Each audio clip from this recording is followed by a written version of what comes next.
Welcome back नाज़रीन, एक दफ़ा फिर खुश आमदीद कहेंगे। अजमल खान वज़ीर साहब, मैं आपसे बात करूंगा और बात हम सबसे बड़ी जो इस वक्त करने लगे हैं, पाकिस्तान तहरीक इंसाफ के अंदरूनी जिसे कह सकते हैं ना इख्तलाफात खुल के सामने आ गए। शहराम तराकई की बात करें या आतिफ खान की बात करें, इवन असद कैसर का भी जिक्र आया और अली अमीन गंडापुर के खिलाफ महाजर आई। बल्कि अगर हम परवेज़ खटक साहब की हुकूमत की बात करते हैं तो वहाँ पर भी एक जिसे कह सकते हैं ग्रुप की तश्कील दी गई और हमेशा दबाव में रखने की बात की गई। ये भी सामने आ रहा है। फिर उसके बाद तैमूर सलीम झगड़ा साहब को जो नोटिस मिला करप्शन के हवाले से, उसका जवाब वो सोशल मीडिया पे दे रहे हैं और करप्शन की कहानियां जो हैं वो तो डेफिनेटली केपीके से भी आवाज़ें आ रही हैं, अपनी ही हुकूमत के खिलाफ भी लोग बातें कर रहे हैं। फिर साथ साथ हमने अली अमीन गंडापुर की आज जो प्रेस कॉन्फ्रेंस देखी जिसमें हुकूमत को उन्होंने एक आड़ो हाथ दिया और उसमें उन्होंने कहा आड़े हाथ लेते हुए कि जी कोई बड़ा ऑपरेशन के हवाले से जो एक बज़ाहिर उनका जो सब कुछ नज़र आ रहा था, जो स्टांस था कि IBOs तो हो रहे हैं ऑपरेशंस, लेकिन कोई काइनेटिक ऑपरेशन की बात वो तस्लीम नहीं कर रहे और अगवान महाजरीन को भेजने के ऊपर भी उन्होंने इख्तलाफ किया।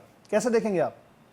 देखिए, पहली बात तो ये है कि जो बात आपने की है ऑपरेशन के हवाले से जो आपने कहा, तो ये तो तय है कि कोई बड़ा ऑपरेशन तो होने ही नहीं जा रहा। IBO है, इंटेलिजेंस बेस्ड ऑपरेशंस है, वो पहले भी हो रहे हैं, अभी भी हो रहे हैं, आगे भी मेरे ख्याल में कि अभी 180 की तादाद में कहते हैं डेली यौमिया ऑपरेशंस होते हैं। तो वही मैं कह रहा हूँ ना जी, वो हो रहे हैं। जहाँ तक देखें, आप एक चीज़ याद रखें कि चीफ मिनिस्टर खैबर पख्तूनख्वा की आज प्रेस कॉन्फ्रेंस जो देखी मैंने थोड़ी सी, और उसमें जो चीज़ें सामने आई हैं तो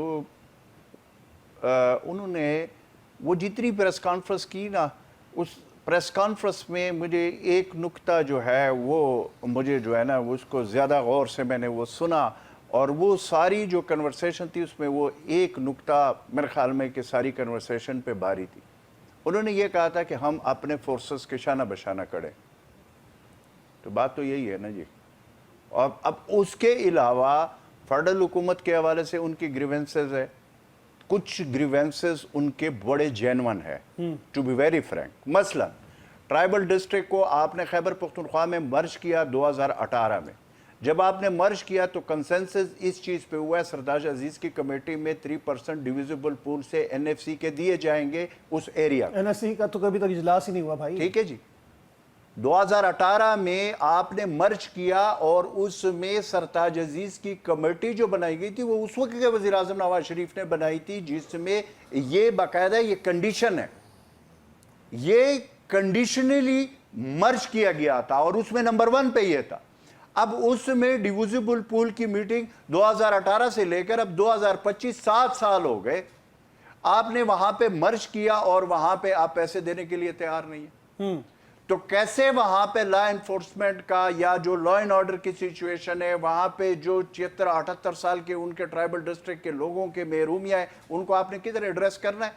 वो तो तब एड्रेस होगा ना जी कि जब आपने उनके साथ जो वादे किए थे मर्ज के वक्त उस पे अमल दरामद होता। ठीक है, वो NFC के साथ रेलेवेंट हो जाता है। दूसरा अच्छा, नहीं इस पे देखिए, ये देखिए असल मसला आसिम हमारा यही बन जाता है कि हम चीज को बीच में जंप लगा लेते हैं। सॉरी टू जो है ना, मैंने आपको देख कैसे आप ये कह सकते हो वहां पे ये जो बॉर्डर है बाजावड़ से लेकर वजीरिस्तान तक, ये सारा बॉर्डर है, वहां पे पिछले 20 साल से ऑपरेशनें हो रही है, नहीं हुई है आपके सामने।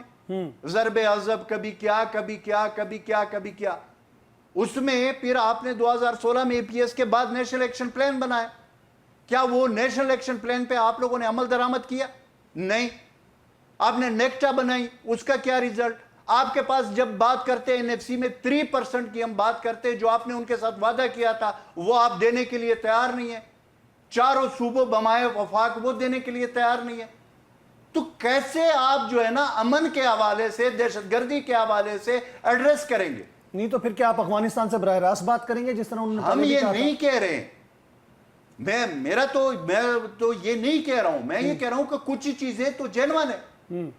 अब उसके लिए फेडरल हुकूमत को और सूबे को आपस में बैठना चाहिए। जैसे अभी बात कर रहे थे मेरे भाई जो सिंध से पीपल्स पार्टी वाले बात कर रहे हैं, अब फेडरल हुकूमत कोई फैसला करता है, एक सूबे में हुकूमत है, उनको साथ बैठकर आप बातचीत करोगे तो मसले का हल निकलेगा।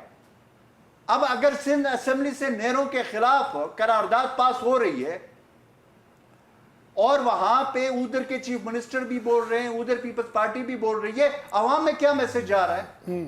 اسی طریقے سے خیبر پختونخوا میں اگر دہشت گردی ہو رہی ہے اور ہم اس اوریجنل چیز کو ڈسکس نہیں کرتے, اس کے اوپر جن کی رسپانسبلٹی ہے وہ آپس میں بیٹھتے نہیں ہے. پرائمریلی رسپانسبلٹی خیبر پختونخوا حکومت کی ہے, بٹ اوورآل رسپانسبلٹی فیڈرل حکومت کی ہے, لا اینڈ آرڈر کے حوالے سے بھی. اور یہ جو ٹیررزم کرپشن پہ بات آتی ہے کہ کرپشن کے معاملات تو کھل گئے, کے پی کے میں بھی آپ کو نظر آ رہا ہے. جو کرپشن کی آپ نے بات کی ہے, دیکھیں وہ جو کمیٹی بنائی گئی ہے اس کو جواب نہیں دے رہے, سوشل میڈیا پہ جواب دے رہے ہیں. وہ جو کمیٹی بنائی گئی ہے, سب سے پہلی بات تو یہ ہے کہ وہ کمیٹی کیا چیف منسٹر خیبر پختونخوا نے بنائی ہے یا عمران خان صاحب نے بنائی ہے؟ میرے معلومات کے مطابق آپ کو بھی پتا ہوگا وہ تو عمران خان صاحب نے کمیٹی بانی نے بنائی ہے. ٹھیک ہے, انٹرنل کا وہ جس میں مصدق صاحب ہے اور وہ شاہ فرمان ہے اور قاضی انور صاحب. اب وہ جو چیزیں ہیں ان کا پی ٹی آئی کے حوالے سے تو یہ مسئلہ ہے کہ آج کل پی ٹی آئی کو باہر سے نہ پیپلز پارٹی سے مسئلہ اتنا ہے نہ نون سے مسئلہ, اپنے اندر نہیں, اپنے اندر اتنا زیادہ مسئلہ چل رہا ہے. اور مزے کی بات آپ کو اور بتا دوں, نیب کو بھی نہیں ہے. یہ تو نیب کا ڈائریکٹ کیسز ہے نا جی, نیب کو بھی نہیں ہے, کسی اور کو بھی نہیں ہے, ایف آئی اے والے کو بھی نہیں ہے. کہتے ہیں جی گھر کا بھیجی لنگا ڈھائے, لیکن وہ خود وہ چیزیں نکال رہے ہیں کہ جی اس لیے عاطف خان, شہرام ترقی, اسد قیصر کا بھی نام آیا, اور بہت سارے گروپ بنانے والے ہمیشہ جو سی ایم ہوتا ہے اس کے خلاف محاذ بنتا ہے. میں آگے بڑھوں گا. یہ جو اختلاف ہے نا یہ جو اختلاف ہے نا, یہ جو پی ٹی آئی کے اندر آپ کو لگ رہا ہے جن کا آپ نے نام, یہ اب سے تو نہیں ہے, ٹھیک ہے, تو بہت پرانا چل رہا ہے, لیکن اب کھل کر ساری چیزیں سامنے آ گئی.